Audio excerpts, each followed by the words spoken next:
Hi, I'm Dr. Divina Lopez, a board-certified pediatrician with over 10 years of experience in pediatrics, and you are listening to Dancing into Parenthood.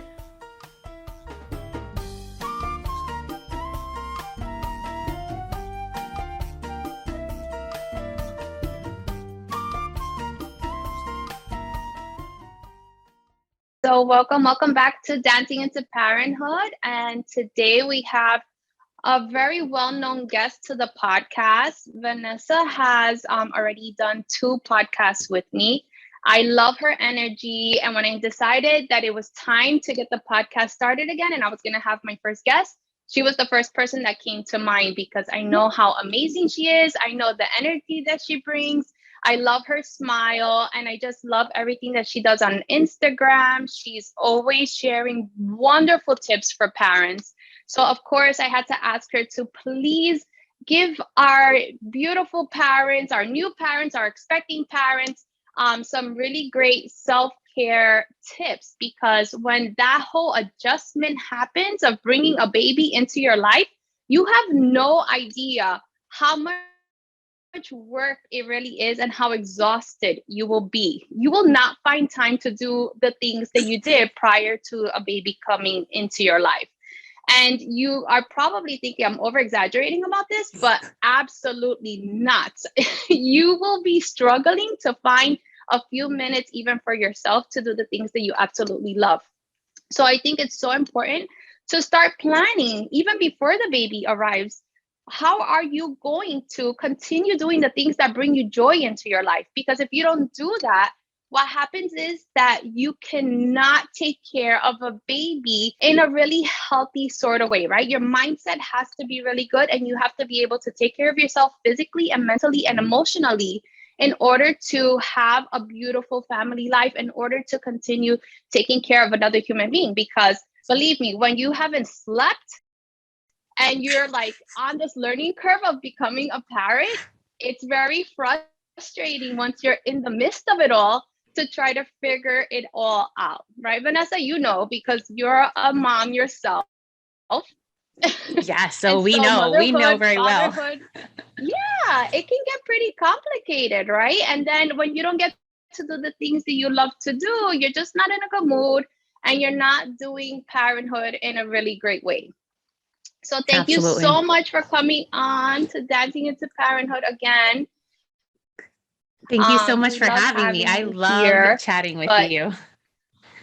yeah, I think, we have a similar sort of like very high energy personality. So if people like what I bring, I know that they're going to love you too. Thank you. So let's get started. What are some of your top tips that you can give new parents so that they can survive, especially those first few weeks of parenthood? Yes. So thank you so much for having me. I'm so excited. And as you were talking, I kept thinking and having like flashbacks about the zombie moments as a new parent and the Yes. craziness. And sometimes when you're like, wait, is this really happening? Who gave this kid to me? Did they give me permission to take him home? And then how do I function when I'm not taking care of myself, which is why this is such an important topic. So I've thought of the top 3 tips, and some of them have some sub points. And the first one, you hit it right on the nose, is sleep. And I know I laugh as I say it because it is challenging to adjust yourself to a brand new baby schedule. And it doesn't matter how many things you read, your baby is the one that's going to tell you, this is when I'm going to sleep and this is when I'm going to have a party at 2 and 3 in the morning, regardless if you've slept or if you haven't slept. So it's hard to fit it in, but trying not worrying about like, oh, let me fix the house while the baby is sleeping, or let me, get up on some meal prep while the baby is sleeping. I know that's quite a challenge, especially depending on what type of support system you have working with you, but trying to sleep whenever you can is so important, because when you're sleep deprived and when you're acting like a zombie, that's when we get snippier. That's when we lose our cool. And then that's when we become sometimes an emotional mess because we're just overworked and overtired. Yes. And I would add that being or behaving as a team is so important at this point. Like, you have to know when your partner is like to the point where they've totally had it and they need that break, and be able to say, you know what, go ahead, hon, you go and take a little nap and I got it. Because even if it's just like half an hour, 45 minutes, that makes such a difference when you're up constantly every 2 to 3 hours, feeding a baby, diapering the baby. And just like you said, like when you are without any sleep, you have that lack of sleep, it's even hard to communicate effectively. And that breakdown can really lead to so many problems later on. And it's not that we mean to be snippy or nasty to one another. It's just that it's so hard to communicate in a gentle way sometimes when you're feeling that frustrated. And I know that's definitely happened to me, not only like through residency, but yes, when the baby came, it was really something that I never thought I could behave this way or say the things that it just comes out of your mouth because you're not even thinking. You're just like, it's very quick little nasty things sometimes that come out when you haven't had the best sleep. It's like an outside of body experience. Nice. I remember thinking like, is that me? Yeah, Did I really say that? What's really happening here? And it's because you're just not acting like yourself, because your body has just gone through so much. The hormones are out of whack. And like you said, asking for help is so very important, and being vocal of your needs. Yes. And that's definitely something that many mothers struggle with. And, you know, I even talked about in the latest episode of the podcast, it really may be a hard thing if you're a person who's always took care of everything and handled everything. And if you're a certain like type A personality or a competitive person like I am, I think it makes it even more of a struggle to ask for help, because you know how to handle everything. And maybe you think you do it, you know, in a better way than other people could, or you don't want to put the stress on other people. And you don't want to feel that vulnerable asking for help when you've always handled everything on your own. It can be really absolutely difficult.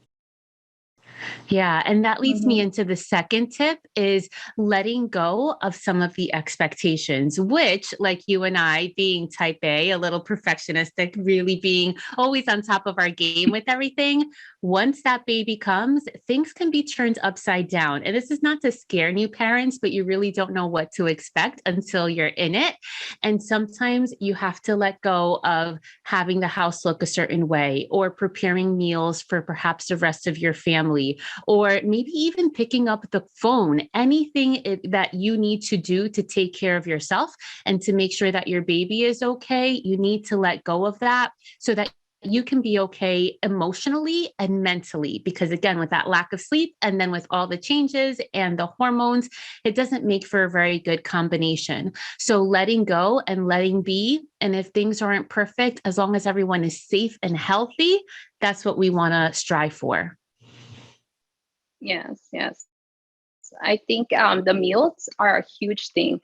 That planning of your meals, whether you're going to get a food delivery, if you're going to prepare everything yourself and maybe you freeze it, if you have some friends or family who can help you out and maybe, you know, bring you over some really tasty meals, especially those few weeks when the baby arrives, because it's so hard to even find the time to prep when you're figuring everything out. So if you could take that piece out of the equation, it just makes it so much better, because you have to eat. A lot of people end up like skipping meals during this time. And that's like one of the worst things you could do, because you don't want to be sleep deprived and hungry. Like then you're totally hangry and angry. And just, yeah, I'm one of those people that if I don't eat, and I need to eat like every 3 hours. If I'm not eating that often, I become like very anxious, and then just thinking like, what am I going to get? Or, you know, who's going to bring it? Or when are we going to eat?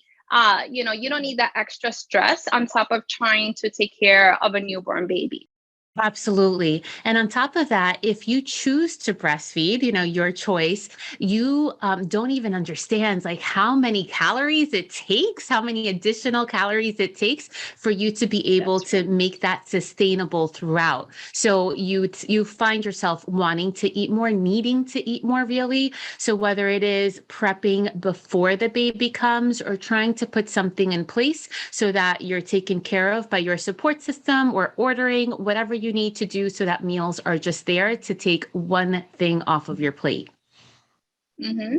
Yeah, that is so important. Or even like having some healthy snacks around the house. I'm planning for that, before any of this starts to happen in your life. I think is really important. I think planning in preparing for your baby is one of the most important things that you can do, because everybody wants to make sure that the hospital bag is already packed and ready to go, but there's just so much that you're not even realizing when you get back home. How are you going to get back into a new routine, right? Establishing that routine takes time, so you have to be forgiving with yourself, but then you have to have some sort of plan, or it would be smart to plan before you even get back home. Yeah, and it's so tough. And I mean, we're both, mothers of one boy around the same age.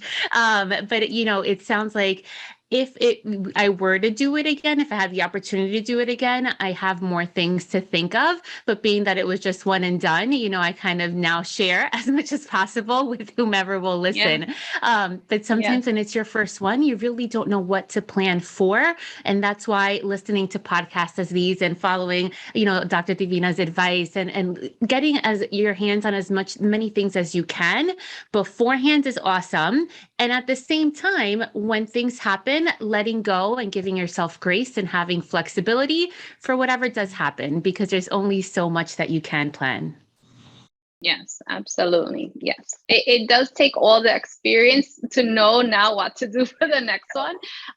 So yeah, it's great when we can share the advice with everybody else so that they don't have to think about all of this. It's all pretty much right here for you. It's great when you could just like tune in and be like jot it down. Like, these are the things that we need to plan for. These are the things that we should be thinking about doing before the baby comes, or what are the things that we're going to be challenged with when the baby does arrive. Absolutely. Yeah. And that moves me into point number 3. And this is the one with the subpoints, is keeping connection with others and with yourself. Listening to the first episode of this season, and you talked about how that connection is so important, whether it be with your spouse, with a partner, with whomever is there raising this child with you. And maybe it's just not one other person, maybe it's many other people. Keeping that connection there is so important, because at some point or another, your baby will become a toddler and then a child and then a teen and an adult. And you want to make sure that you keep that connection with this person that you plan to grow with throughout the span of the baby's life. And that may change. That has different phases that you go throughout as your child is growing. So it's so important to keep that connection. And it's not easy. It's definitely very difficult because of all the changes happening. But it's so important to just, little things here and there, even if it's when the baby's sleeping, or even if it's, for a little cat nap, or just catching up over a favorite show, just something where you have conversations outside of the baby. And trust me, your conversations will turn into, well, how did the baby poop today? Or how much did they eat? And when did they sleep? And all conversations having to do around the baby. But we want to make sure that we keep other types of conversations happening too, to keep that connection going. And then outside of a partner or a spouse, then with friends as well. And that's really hard to fit in sometimes when there's so much things happening. But friends and family are important, so that, you can reach out for help, as we said before, when you need it, because you will need it, because there's a lot of things happening at one time. Yes. Yeah. So I would like to add a few things. One of the most important things that happens when parents all of a sudden become parents is that they forget to take care of themselves physically. Mm-hmm. They forget to include some movement into their day. Just go outside, get some sun, get some vitamin D, get some fresh air, take a walk, put the baby in the stroller. They love it. They fall asleep. It's great. Don't neglect if you need to keep up on your doctor's appointments. I feel like those go out the window in a second because you're constantly taking the baby to the pediatrician. And then sometimes you forget about your own doctor's visits. And this is for both mom and dad. I would also say do not neglect your mental health. That is one of the most important things. Your body suffers when you don't take care of your mental health. They are definitely connected. And in order for you to feel well, to function well, especially when you're having all these changes with your hormones, this is for the moms. I totally want you to be aware of what just happens with you physiologically. Sometimes also affects the way you're feeling mentally and emotionally. And this is a very emotional time. This is a time of transformation for the mom. And we are becoming a whole new person. I always say that this is like going through adolescence in a way, because your body has changed, your hormones have changed, and you're just trying to figure it out, and you're feeling not like yourself because you're not like yourself, right? You're transforming into someone new. There is a rebirth of yourself as a mother when you go through this change. It's a huge change. So don't expect to feel like you should have it all, and don't let anyone make you feel like you should have understood all of this, because you really don't know until you get there. All right. Some women handle it very easily, and other women need some guidance and support, and there's nothing to be ashamed of. It's totally fine to look for the right person to help you. And that's why I love Vanessa, because she has the same sort of philosophy as I do, where we love supporting parents, because I think we understand how important it is for parents to have support so that children grow and thrive in this world. Absolutely. And I love that you went right into that one, because that was actually the last point, was to take care of yourself. And I like the metaphor that you gave. It's kind of like adolescence.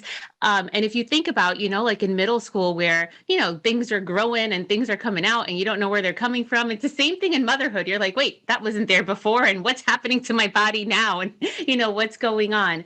And a lot of different changes bring upon a lot of different feelings. And that's something that as a licensed therapist, I feel so strongly about, is whenever you do need the help, not feeling embarrassed, which is sometimes a challenge depending on our personality or depending on a lot of different other stimuli that may be involved in the, on the situation, is asking for help and understanding that no feeling is too crazy, so to speak, and no feeling is too big or too small or too much, but just definitely making sure that you're taking care of your physical self by moving, just like as Dr. Divina said, and then after that, your mental health. Because if we want the babies to be okay, we need ourselves to be okay.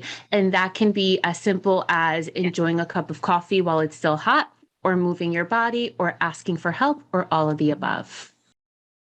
Yeah, putting on some music, dancing around, do whatever brings you joy. You can't forget to be yourself, to have some time to just recharge your own batteries so that you could keep doing what you're doing. It's really tough. Like, I want to say the first 6 weeks are very challenging. So be prepared to love yourself through all the learning curves that you're going through, and to forgive yourself, and to make time for the things that make you happy, the things that recharge your batteries. Make time for each other as a, as a couple. Make sure that you're spending time with the people that you love, even if it's just a phone call, a Zoom, a FaceTime, whatever it is. And making sure that you're keeping yourself healthy, in addition to making sure the baby is healthy and safe. Absolutely. Thank So you, simple, Vanessa, but so so much. profound. Yes, My pleasure. Thank you. Thank you for being here with me today. Is there anything else that you want to add? Just always take care of yourself. It's so important. It sounds selfish, but we must be selfish in order to be there for our kids. So thank you for having me once again. It's always a great time. It's not selfish, and we shouldn't feel guilty about it at all. I remember feeling super guilty if I wanted even a few minutes to myself. So it should be guilt-free. Enjoy yourself and enjoy all the changes that are happening in your life and embrace it. Vanessa, I want you to tell everybody where to find you, where they can get you on Instagram, on your website, and your own podcast, right? Yes, thank you so much. My practice, my podcast, and my website are all freetobemindful.com. And on there, you can find a lot of different services, whether it be therapy for moms, therapy for kids, for educators, professional development, the podcast, and, a lot of fun things. And on Instagram, you can find me at Counselor V. De Jesus. Thank you once again, Divina. Yeah, you're welcome. And I'm going to put all of Vanessa's contact info in the description. So you can just go ahead and look there for her. She's a wonderful resource. She's a beautiful friend. Thank you so much, Vanessa. I really love you a lot. And thank you for doing this again with me. Thank you.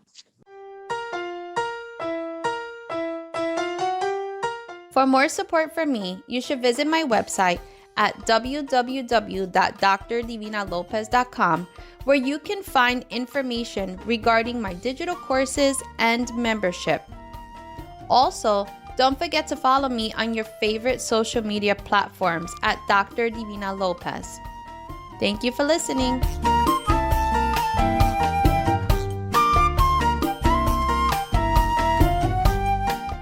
Please keep in mind that all advice in this podcast is general information. To understand your specific situation, you must consult with your provider.